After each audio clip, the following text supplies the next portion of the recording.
welcome to a new episode of Darker Days Radio. And I am one of your regular hosts, Chris, and I am joined by Crystal. Hello, Crystal. How's it going?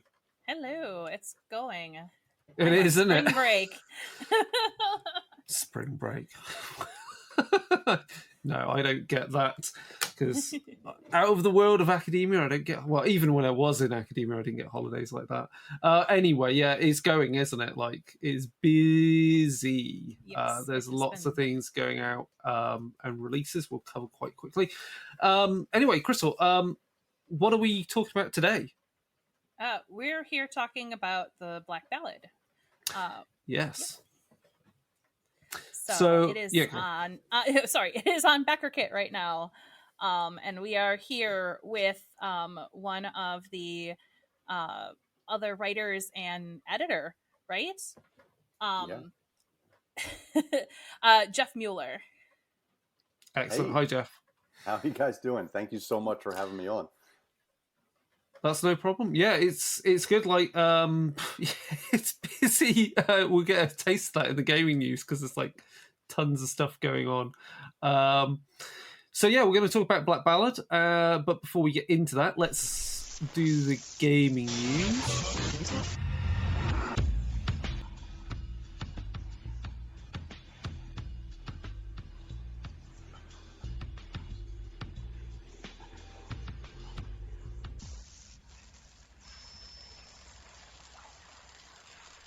So, there's quite a few things going on. I am obviously, there's so many biases in stuff we talk about in gaming news right now because we're involved in so many products somewhere along the lines. So, Cubicle 7, who I write for on various things, are beginning to tease more detail of their C7 D20 system. So, this is basically them in reaction to what happened with 5e, having their own compatible evolution of 5e in their flavor, which makes sense because they've also got a few 5e things that have gone through Kickstarters recently. I'm trying to was it Broken Weave? Also from Cubicle 7, Imperium Maledictum is out, so that is, and we'll talk about this a lot more in Darkhammer because I didn't write for it, so that means I can look at it at least with a sort of a little bias again because I write for Wrath and Glory, but we'll talk about that in Darkhammer. So that's a 40k RPG percentile system. So it's an evolution of Warhammer Fantasy Roleplay 4th edition, where you are not playing Space Marines. None of that. You are inquisitional grunts. Basically, you're going to die quite easily and quickly to Gene Stealers and everything else. So that's fun. What else is out? Crystal, there's another cool book out, isn't there? Yeah, the Vampire 5th edition Player's Guide is out. The PDF is just dropped. And from Renegade Studios, I wrote on that. Cool. Along with a bunch of other writers that are really awesome. So definitely check that out. It expands upon all of the already established clans within the system, provides some really awesome powers, some really awesome clan banes, alternative clan banes, as well as expands on things like Thin Blood Alchemy. Wicked. That's cool. Right, other things almost, well, kind of out-ish and then coming up. And this is where I do put on my biased hat. Nightmare Empire is heading out to backers right now. I've seen some people have received their copies. So that's Nightmare Empire was the expansion for Icons RPG that covers Crix. That's a D&D 5th edition based rule system. That's obviously uses the setting that War Machine and Hordes are based on. And that means, and I've already been interviewed about this, the next Kickstarter is soon from Privateer Press, which is The Deep Wild. So we are looking at Gatorfolk. We are looking at more about the Pharaoh. We are looking at all the wilderness areas of Western Amoran. And I've got a big scenario, which is a road trip. And it involves Pharaoh. Lots of Pharaoh. I mean, pick people with horrible machines. What more can you ask for? So yeah, that's coming up. And related, as of when this episode goes out, which will be the Friday, it'll be Friday as you're listening to this. assuming you listen to it on release day. I will be at ChillCon in Sheffield, which is a wargaming convention in the UK, and I'll be running demos of War Machine MK4. So, yeah, that's all that's the non-related gaming news I can think of so far. And obviously, what we're talking about right now is Black Ballad, which is running until the 5th of April on BackerKit. So when you listen to this on Friday, you will have two less days than what we're talking about today. And I'm sure the stretch goals will start disappearing quite rapidly in those final days. So there's plenty of things to check out on the campaign. And what else have we got, Crystal? So this weekend is C2E2, which is in Chicago. I know that Rick Hines, who is the lead writer of the Black Ballad, as well as Drake from DiArmate, who we're going to talk about, that's connected with Black Ballad, is going to be there. I will also be there on Saturday, floating around. So Rick is going to, I think, either be in Artist Alley or Writers Alley, in the Writers area. One of those two areas. Definitely seek him out. He is selling his own fiction books, which are absolutely amazing if you have not read them. Cool.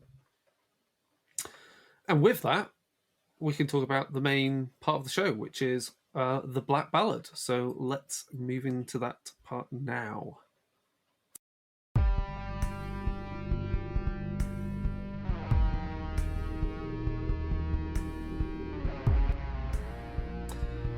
Right, okay. So, Crystal, you know more about what's going on than I do, because I've had zero time to prepare for this. So I am the allocated idiot for the episode that I will ask dumb questions, and also because of all the people here, even though I've written for Iron Kingdoms, I'm still a 5e novice in some respects. So, yeah, Crystal, take it away. All right. Well, first off, I'm going to actually have Jeff introduce himself, since I am one of the co-hosts and stuff. My work is pretty familiar with our audience, so I'd rather you introduce yourself and everything else with all of that. So go right ahead. Cool. So I'm Jeff Mueller. I am known on the Twitterverse and the interwebs as the Mighty Jerd. I'm a fitness / actor / author / TTRPG guy. Essentially, I have no time to sleep. I do all the things. I'm a constant squirrel in the nerdverse, amongst other things. You know, always chasing after the new shiny objects and whatnot. But yeah, like I said, I'm really happy to sit down and talk to you guys about the Black Ballad. I mean, we're really excited about it. You know, like Chris said. You know, by the time listeners are hearing this, I think there'll be about 3 days left in the campaign. So we've been running for almost a month now, and it has been a wild train ride. Let me tell you. Oof. Mm-hmm. Yeah, and the awesome thing is that we have only, I think, 2 stretch goals left. Yeah. And there are no more stretch goals. This is it. Like, they aren't doing any of the secret stretch goals or anything like that. No, our goal going into this was to make it as transparent and as straightforward to audiences as possible. You know, there's multiple ways to approach Kickstarters and crowdfunding and things like this, and a lot of them involve secret stretch goals or constantly adding stretch goals, or having a really low number to hit up front so you can say we backed on day 1, yay! But it's not the actual number you need to produce the product, et cetera, et cetera, et cetera. So our goal at Storytellers Forge was to make sure we go into this with the number we need to fund it up front, the number of stretch goals we know we're prepared to deliver in a timely fashion up front, so that at the end of the day, backers are going to get what they backed when they expect it and for the price they're expecting. Not adding a bunch of shipping costs in there because, now we've unlocked all this extra stretch goal stuff, which now adds to the shipping cost, blah, blah, blah, blah, blah. We want people to know what they're getting and when they're getting it, and for us to be able to stick to it. Yeah. And yeah, they were really upfront with that too. That's actually directly on their BackerKit page where they lay out the cost for everything up front. Wow. So yeah, it was a larger stretch goal larger funding goal starting, but it was a reasonable cost when you think about the cost of the book and paying the writers. Yeah. That was like everything is all put in there. Wow. So actually, in some respects, even if someone doesn't back this I say Kickstarter, this campaign, it's actually a really informative one if you are in the process of coming up with your own campaign for your own product, because you can learn a lot. So I need to go look at this. Absolutely, yeah. Yeah, they've been super upfront with everything that costs, and some of the stretch goals are even like paying the writers more, which I mean, we got paid a decent amount, and then paying everybody else more, like everybody that worked on the project is going to get a bump in pay. So yeah, like, you know, they had Stripe processing fees put in there. Backer kit fees are Wow. also listed. It's like their own, it's the whole accounting sheet essentially put in there. That's amazing. Right down to like the penny. It's an important conversation to have, we thought, because, you know, for the last year or so, you know, you take all the OGL stuff out of the picture and everything else. You know, the major discourse around TTRPGs lately has been around the cost of the product to the consumer and the ability for production companies to pay the people working on the books what is, you know, commonly accepted as a reasonable wage. But the problem is a lot of the rhetoric around this, a lot of the discourse around what a reasonable wage is kind of coming out of I don't know, it's coming out of a black hole. Like there's just it's just out of left field, and there's no backing to it. So it's nice to be able to lay out for people, okay, we hear you, consumers. You want to make sure that you're getting a quality product and you're not paying an arm and a leg for it. But you also want us to pay everyone involved, artists, editors, writers, you know, a real wage. Well, here's what the math is now. Hopefully the people that, you know, can look at this go, oh, $65,000, which was our original goal for the campaign, isn't out of the realm of reality at all, because here's the breakdown of it. Oh, and by the way, we're also paying people along, you know, everyone involved, what is considered that reasonable wage. And two of our stretch goals, which Crystal mentioned, we've hit was a pay bump and then an additional pay bump. So we feel that we're providing, you know, kind of all that information out to the world to show what you can do, how much it costs to do it, so that people that are trying to put their own campaigns together, you know, I'm not going to say use our stuff as a blueprint, because clearly, you know, I'm not saying that it's the greatest thing out there. I think it is personally, but, you know, I'm sure other people don't. You know, but, you know, we try to put a modicum of info out there, though, so that people don't just launch crowdfunding campaigns and then realize, oh, yeah, we do have to pay our platform. Oh, we do have to pay processing fees for all the credit cards for the people that are, you know, buying the product. Oh, that comes out of the top. Oh, we got to pay for ads and marketing. Oh, that comes out of the top. You know, all that stuff, those hidden fees, so to speak. We just wanted to be as transparent as possible. Cool. Right. Okay. Well, that's actually gives a whole lot of insight just to the behind the curtains, as it were. So I guess we can actually really get into what the hell is Black Ballad then. What is it? What's the pitch? Man. Okay. So the Black Ballad is an epic, high-level adventure based on the music of the band DiArmate, who Crystal referenced earlier. It's about life, death, regret, and ultimately acceptance, all taking place in the land of the dead. We think it's the perfect adventure to run after your party has all died in some horrific dice rolling disaster. Or, you know, just if you want to start from scratch, absolutely, we're making sure that it's you can run it either ways. You know, after a TPK or just, hey, let's give this a shot. But, you know, either way you approach it, we're promising to deliver on our premise, which is that everything in this book is epic, it's metal, and it's meaningful. So that's my pitch. That's the pitch for the Black Ballad, folks. The tag is so you died, now what? Like, that's literally the tagline for the book. So then in that sense, what does that mean for the character types you play? Because if you're dead, and you're in a realm of some realm of death, does that mean you are playing?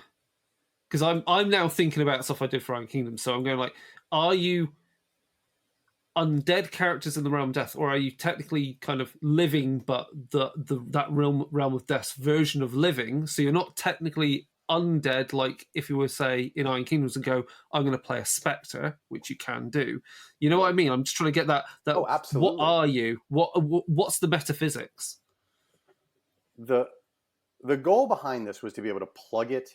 I just want to preface anything we say here. We want to be able to plug this setting / campaign into any world, any setting, etc. So we try to design it a little.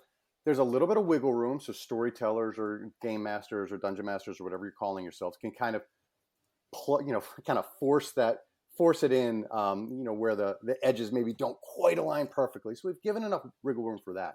But the goal is that characters, when they're dead, arrive in this place called the Sunless Crossing, which is where our adventure begins.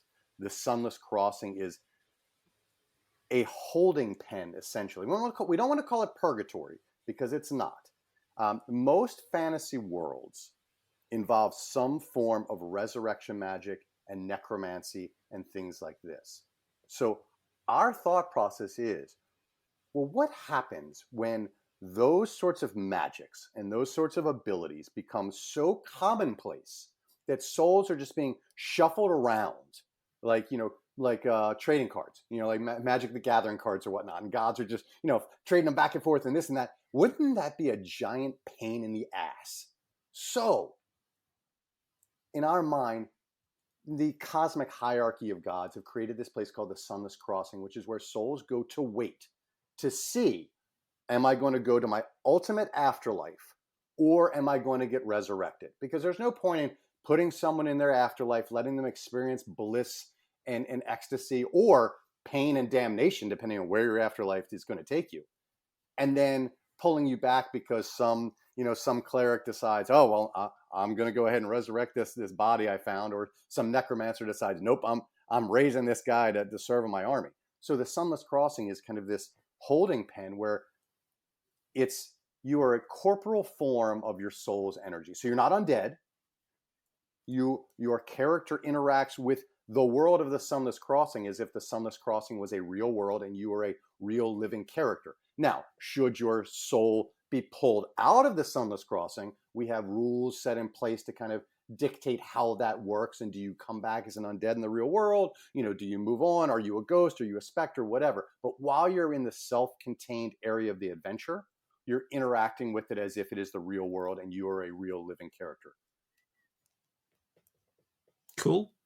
There's so many questions that brings up because of, as you say, with how how the metaphysics of how resurrection occurs. Because if it's a kind of a holding pen of sorts, time must move weirdly there versus the world they came from, because you don't know when in the future you will be resurrected. An astute observation, and we do cover that in the book.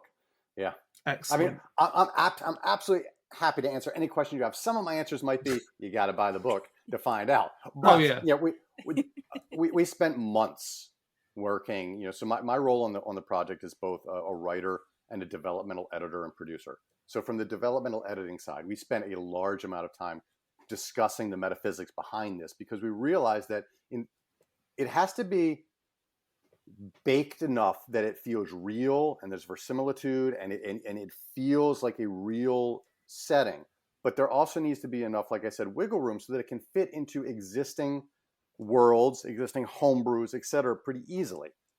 And it was kind of hard. It was hard at first to strike that balance, but I think we've done a good job in kind of laying out, how the rules of this world work, and how moving within this world is different, like you said, than moving in whatever your regular game world is.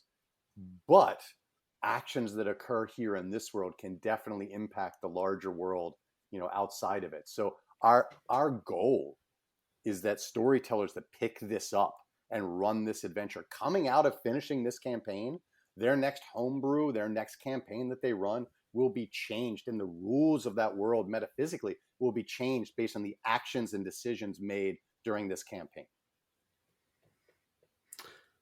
So I guess the question then is, how does interacting with this world when everyone's just had a TPK, how does that influence, say, what certain character classes do or certain heritages do? Like, you know, because elves are very long-lived, dwarves are, some are very short-lived.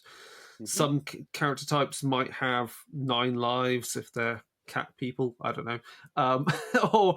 Or and then there's obviously their classes, because obviously, I mean, these must be all things you thought of, like, what does it mean for a character that's died when they had a demonic patron, or what's it mean with their god? Does it mean they everything they knew about? Because that's also a huge question then. It's like, oh, you've go to this afterlife. What's it mean for religious characters when they realize what they thought the afterlife should be is not? You're the perfect straight man to lead me into my next point about this book. And I appreciate that. Well done. So, you know, we took a bent on this, that this is a cleric focused campaign. Now, that not everyone needs to be a cleric, but we are trying to give meaning and the ability for clerics to really be able to dig into, what does it mean to be a cleric in the world of D&D or whatever other world you're talking about? How does that relationship with your deity or other deities, other religions, how does that really work? Because a lot of times at the gaming table, we don't have a chance to explore that. Like, oh yeah, you believe in this god. Hey, you believe so hard you get spells. Yay, you. And that's as far as that conversation goes. We're kind of looking at more the deeper meaning behind that, and forcing characters, whether they're a cleric or not, to face, oh, this is the actual afterlife. I have the ability to go from here to that portal over there that leads me to wherever I'm supposed to go based on the actions that I took as a living, breathing person. Man, do I want that? Is there any way to change that? And now that I'm dead, do I have the ability to influence where am I going, or am I stuck based on the decisions that I've made in the past? I mean, again, that'll be answered in the book. But, you know, we kind of dig into those sorts of things. And same for warlocks. You know, there is a large plot line involved in this book that involves a war in the heavens between warlocks and those that oppose them. So there's a whole study of patrons, and what does it mean to be a patron? You know, or what does it mean to be a follower of a patron versus what does it mean to be a follower of a deity? And what are those differences? And how does that branch off? And is it different from each other? Or in some regards, how is it the same? So we look at all of that. That's kind of some of the focus. So when I said that, you know, our premise was that everything's epic, metal, and meaningful, that's the meaningful part. We want people to really think about some things. We want to give them decisions as part of the plot that they really need to sit down and think about, that maybe they haven't before. Like, what does it really mean in a fantasy setting to be resurrected? What does that do?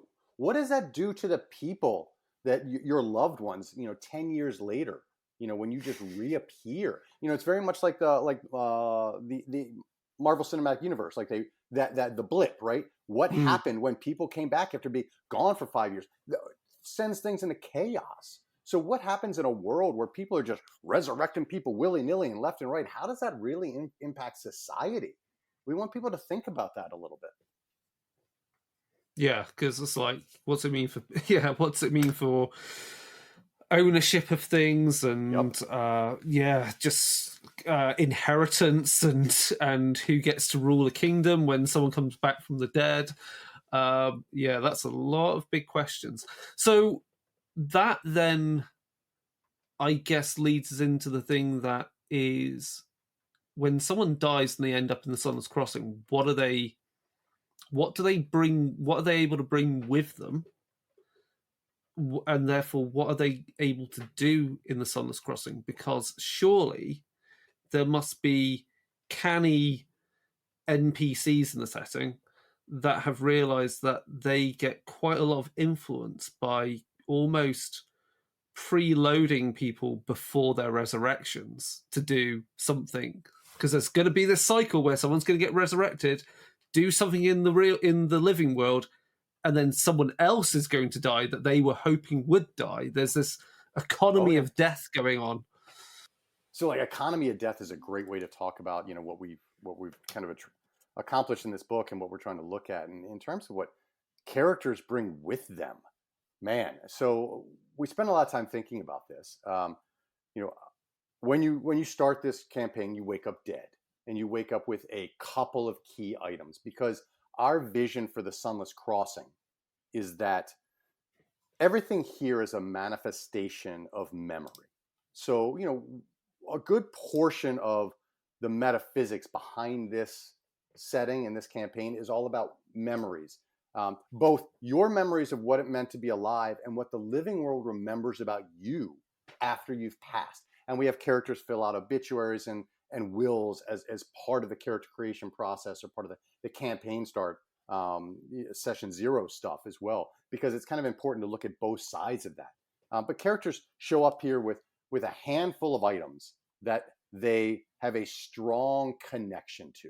Now, that could be a paladin's favorite sword, that he's, carried with him since day one, or it could be a mage's spell book that they've been pouring their heart and soul into, or it could just be a really interesting story item that your character, for roleplay purposes, just has to have with them, and they have that connection to. Now, of course, we're not trying to hamstring people throughout the entirety of the campaign. There's going to be the opportunity to go ahead and gear up and prepare for the epicness that comes later in the campaign. But we don't want you to start with just everything you had before you die, because it's kind of boring. We want characters to, again, think about the meaningful items they have on their inventory and bring those with them. And in terms of being able to, shuffle things back and forth, because they're just manifestations of memory, should your character get resurrected in the material plane and come back, well, you're not bringing anything with you. You are, whatever memories, whatever vestiges of memories that you've picked up in the Sunless Crossing that, maybe are taking the form of a magical battle axe or something like that. Well, it's just a memory. So when you're resurrected, it doesn't come with you back to the material plane. So we've kind of shut off that ability to work the economy, so to speak. But we took a lot of time to look at that and make sure that it's as balanced as possible, but also meaningful as well. Cool.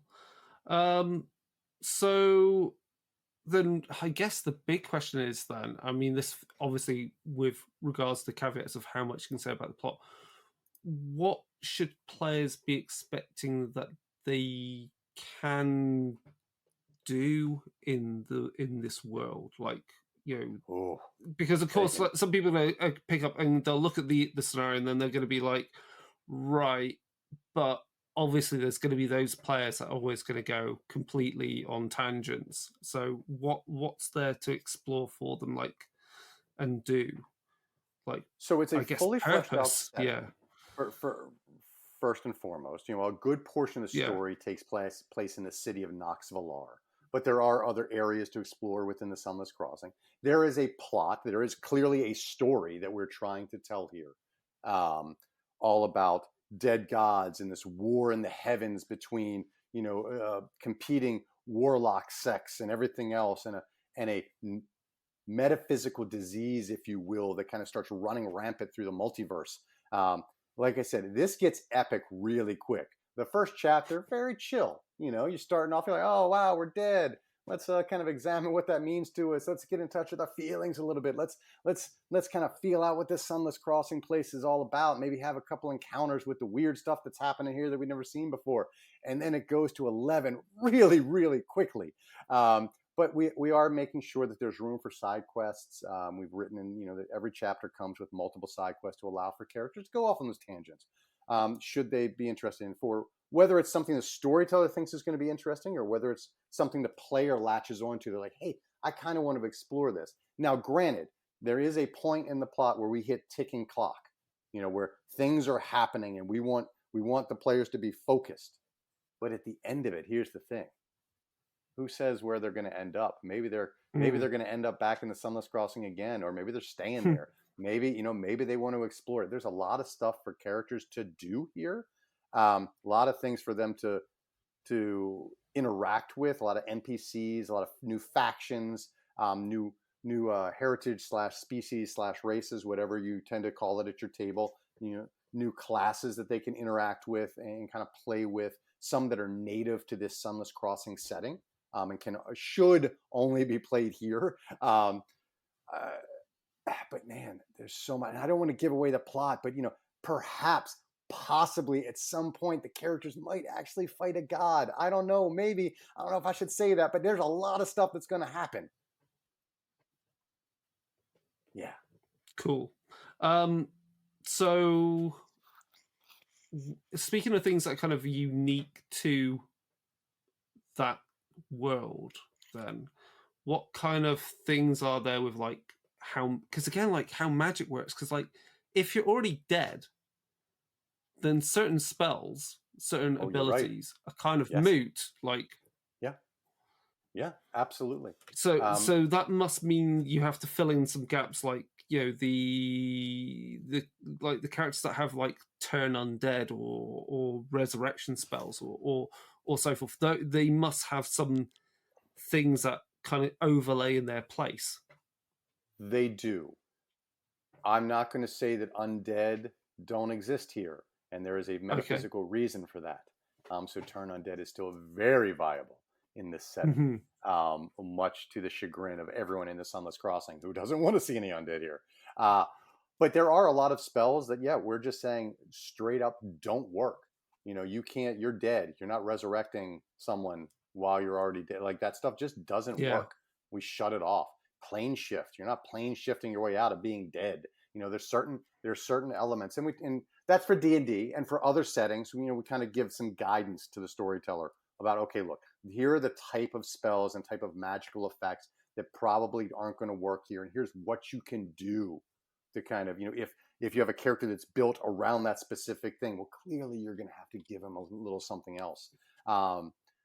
And also along the way, we've set up a system for characters to receive divine boons and things like that. So they will be getting even extra powers that function only here in the Sunless Crossing as well. That'll also help make up for that sort of stuff. And then I guess that leads on to, in order to accommodate this world, what kind of new systems and things did you have to bolt on to kind of like support that kind of the metaphysics? Did you have to do much, or is it just kind of like turning on and off bits of 5e? Let me put on my editor hat, my developmental editor hat here. We had a lot of conversations about this coming into the book. I feel, to answer your question directly, we only had to turn off a couple bits and bytes here and there, toggle a couple of switches to make it work and make sense. That said, we've added a couple small subsystems to enrich the experience here in the Sunless Crossing. The concept of what happens when you die in a setting like this, when your soul dies, isn't really addressed. Now, you can hand wave it and it plays perfectly fine, but we have added, this concept, this rule set of unraveling. What happens as you die once? Not so great. Oh, you die a second time in the Sunless Crossing? Let's mark off a couple important memories. And all of a sudden you're starting like your character, you're like, oh God, what's happening? By the third one, next time you die, that's how undead are created here. They've just lost all semblance of touch to who their humanity and who they were. So we've added systems like that are optional. They're not required. They're not a part of the story, but we feel that adds some extra flavor to the setting. We've also added some other things, like there's a couple mini games. Crystal wrote a wonderful mini game for the setting. A couple other small systems that we have in there that we think add some flavor. Interesting. That's good. point then to Crystal. How did you get involved in this project? Because you have complete bias in this episode. Yeah, I do. So I had worked with Rick on the Red Opera, Yeah. which is also a 5e setting that was based off of an album from DiArmate. Which, if you have not listened to the Red Opera, it is gorgeous and absolutely fitting for that entire setting. I suggest you take a listen to the music, because I'm so looking forward to hearing what they come up with for Black Ballad. um, but Rick and I have actually been friends for quite some time. I think since about 2014 or 15, somewhere around there. I met him at a convention when he was selling his fiction novel. And it was the very first one, and he hadn't had the second one out yet. And I kept seeing him at all of these conventions, and then finally introduced myself as a writer to him. And I kept teasing him about when his second book was coming out. And finally, stuff happened, and he was coming up with the Red Opera, and he wanted me to write on it. And I said yes. And from there, we worked together on a couple other projects, and this came up, and he was like, I have Purgatory Poker. I want you to write it because you're really good at the crunchy stuff. So I came up with the mini game that you can, or one of the mini games that you can play within the setting. Cool. That's Purgatory Poker. Yeah, I can see that being fun if you're trading, oh God knows, like grave goods or memories or whatever. You trade your spot in line, actually. You bet your spot in line. So you can get either a better spot or a worse spot. And that spot in line is to, wherever the afterlife leads to, or to do anything. Everything that needs to happen in the afterlife is bogged down by bureaucracy, just like it is in the real world. And then I guess same question for you, Jeff. Like, how did you kind of get involved in this project? I don't know. So honestly, I reached out to, when Rick first started talking about doing this, I was familiar with his work from a production standpoint on the Red Opera, and how he, there's a lot of good buzz about how he treated his staff, the people that worked with him, making sure that everything, was taken care of for them, which kind of echoed my ethos on how I think production should happen in the indie space. My motto is everyone gets paid across the board. So he had that reputation, and I've been looking to attach myself and work with a group of people on a TTRPG project for some time now, and just hadn't found the right fit. So I reached out to Rick directly. I said, hey man, you don't know me. I don't really know you, but let's chat. So he and I hopped on a call, talked for about a half an hour, talked about just gaming, things like this, got a good feel for each other, and decided it would be a good fit to bring me on both as a writer and an editor. It was just kind of, since starting, kind of moved into more of a producer role as well, just kind of overseeing a bunch of different stuff. And, there's a lot of herding cats that happens with projects like this. So, working with the team to just make sure that everything's getting done when it needs to get done, and that, we're making sure that the product is going to be as good as we all believe it's going to be. And I guess the big kind of like then question I have then is, in what ways does the music side of this inform how the setting and game it plays out? So, I mean, there's obviously thematics to that, but then how literal is, there's a question of how literal does some of it translate into the setting? There's that kind of question, I guess. It's a thematic link. So DiArmate's next album really is focusing. It's a sequel to the last album, so it's continuing the story. And what, without putting words into Drake's mouth and the band's mouth, it really is about the examination and acceptance of what death means to people. So thematically, each chapter of our story maps to a song in their next album. And that's really where it ends. We diverge, severely from the story that they're trying to tell in the album. But the main emotional element of that track to that chapter remains the same.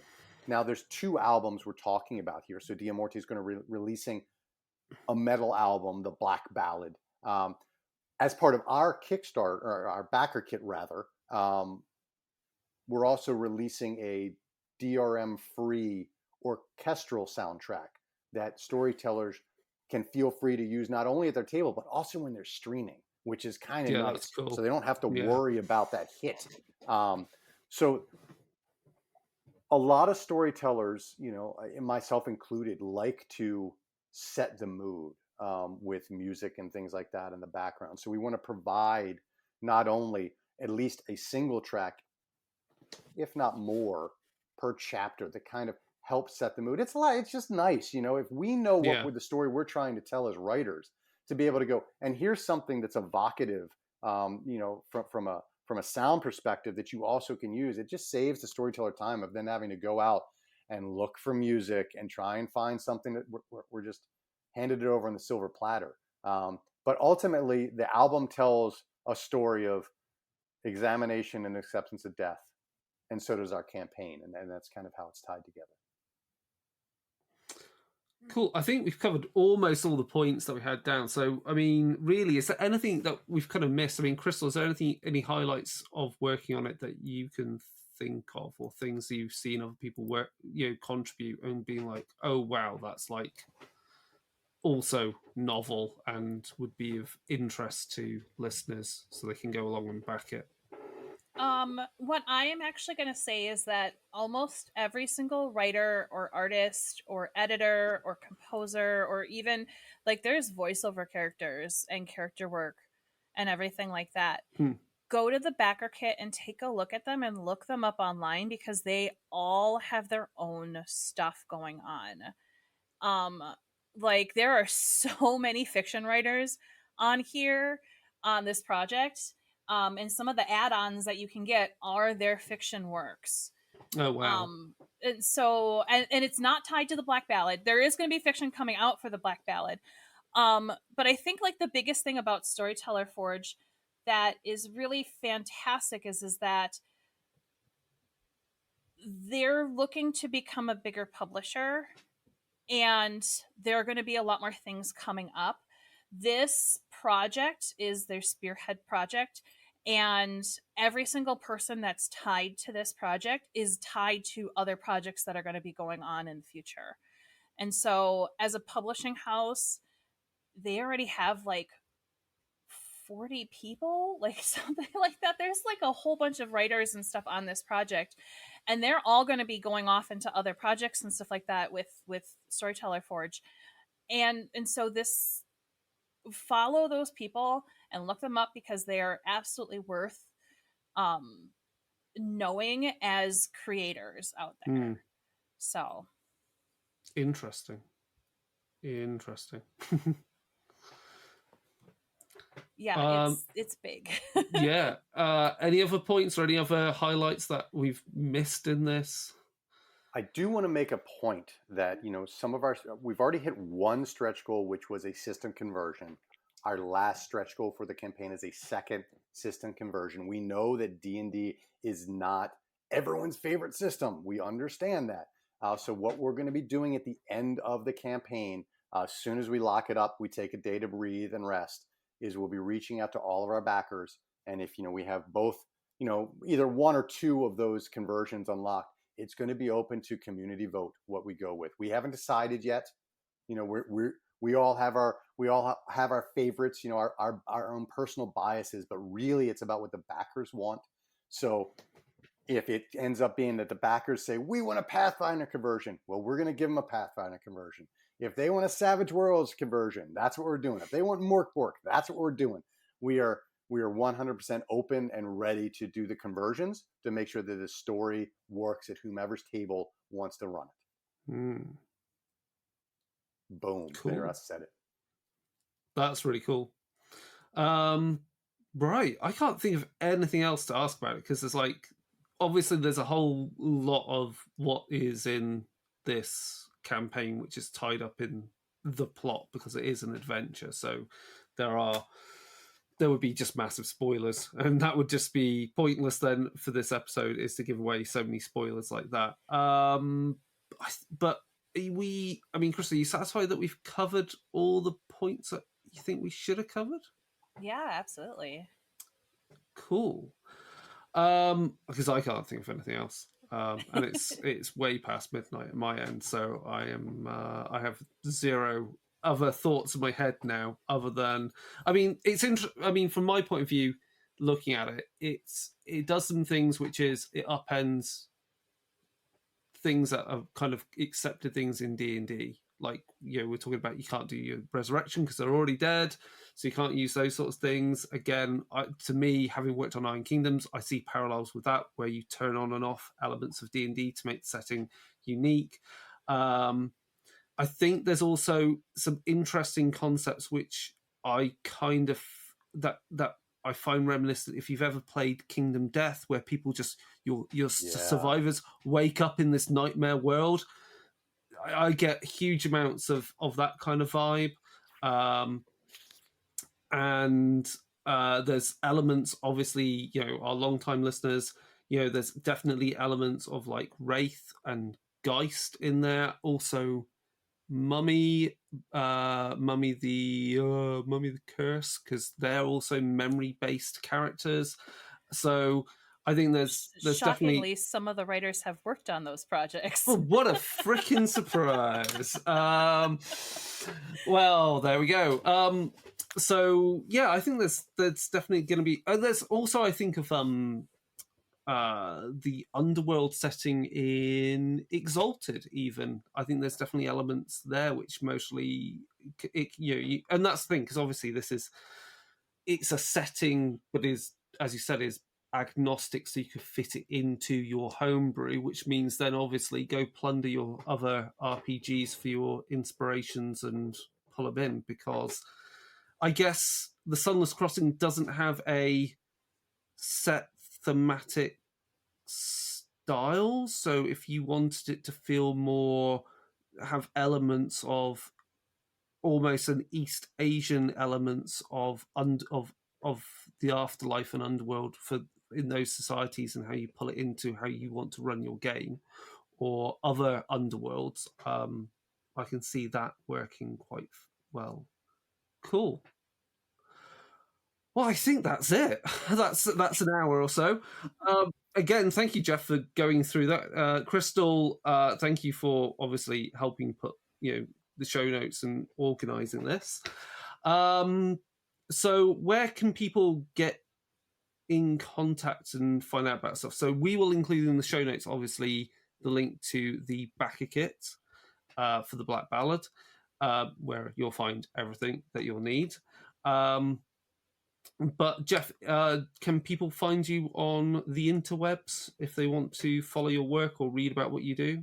They absolutely can. For the most part, I'm most active on Twitter, and that's at the Mighty Jerd. You can also find me in the Dice Camp instance of Mastodon, same handle. Instagram, same handle, etc. So I'm pretty much the Mighty Jerd across the board. But more importantly than me, I'm just an individual contributor. Everyone should be following ST Forge Studios on Twitter, Instagram, and Facebook. Or you can just go to storytellersforge.com and get the social links from there and whatnot. And, of course, thank you for putting in the link in the show notes. But my question to all the listeners is, if you haven't backed it yet and you love TTRPGs, why? You got 3 days since you listened to this. Go back it. Exactly. Right. And then, obviously, for everyone else listening to this, if you have any further questions, you can email us darkerdaysradio@gmail.com. You can find us on Facebook. You can find us at Darker Days Radio on Instagram and Twitter and YouTube and everywhere else.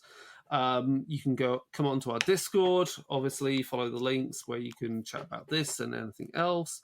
And I'm sure there was something else I was going to say. And obviously, you can find all these episodes www.darker-days.org. And obviously, it's syndicated on Spotify, Apple, iTunes, and Google Podcasts, I think. Yeah, all the regular places to get your crack.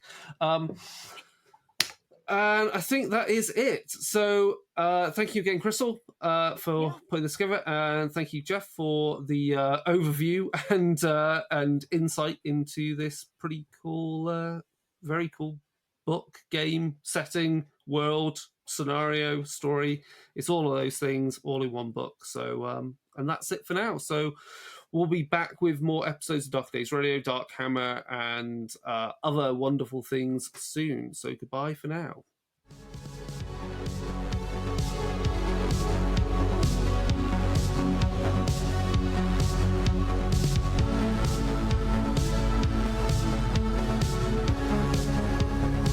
This has been an episode of Darker Days Radio. Special thanks to Occam's Laser for the intro, outro, and new bumper music from their hit album, 9 Circles. Check out the rest of their work at occamslaser.bandcamp.com.